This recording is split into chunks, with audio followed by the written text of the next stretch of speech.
Kakagaling. Diyan lang ako magaling sa labas mo. Ha? Pikon na ako sa'yo. Ha? Yung bunganga mo. Hmm. So, pag nagkwento ka, pag may narinig, pag may akong kinuwento sa'yo, may narinig ka, huwag mo nang ikukwento sa iba. Huwag mo nang ikikwento sa iba! Kumara, ikop ko, Mar. Aray ko, masakit ng ikop ko eh. Aray ko naman eh. Hindi na mauulit. Dudurugin ko ito, ikop mo na yan.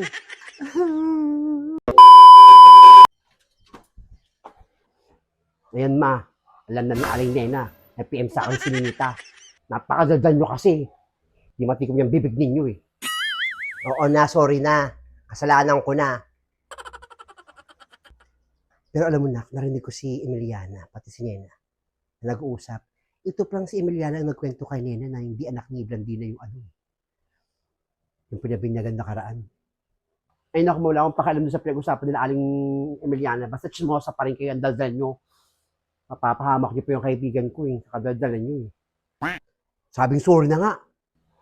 Tapusin mo yung mga gawain mo doon. Opo, natapusin ko naman po eh, pero madaldal po kayo. Chismosa eh. Sinabi pa kayo, Aling Negra eh. Isip mo yan. Babae, tunanay mo ako ha. Mukha ka mo.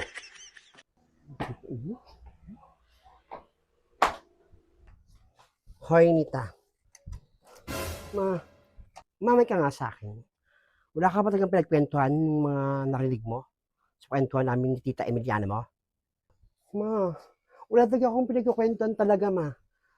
Hindi ako masyadong lalabas, ma eh. Talaga? Umamin ka na. Baka meron talaga, kinuwento mo sa labas, kinuwento mo kay Felisa. Hindi po ako nagkukwento kay Felisa, ma. Hindi po talaga, promise. Tagang wala? Talaga? Oo nga po, ma. Ipamaniwala ni mami. Sasabi ko sa iyo ha, kapag meron akong nalaman o nalaman ko ang totoo, manda ka sa akin. Sabi ko sa iyo. Lagot talaga ako kay mama nito. Makapunta nga muna kay Felisa.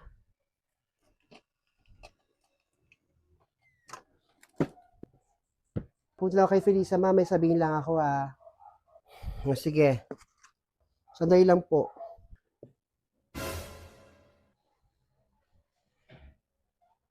Masundan nga itong batang to. Parang nagsisinungaling sa akin. Besali ka nga. Ninita, may sabihin ako sa iyo dito sa labas. Kakausapin lang kita sandali. O sige, dyan tayo sa labas. Baka marinig naman ni mama yung pag-usapan natin. Smoothen si mama.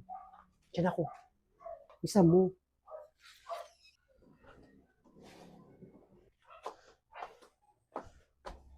Bes, umamin ka nga. Naikwento mo yung mga kinuwento ko sa inyo nung nakaraan, no? Yung tungkol ka sa anak ni Tita Blandina, no?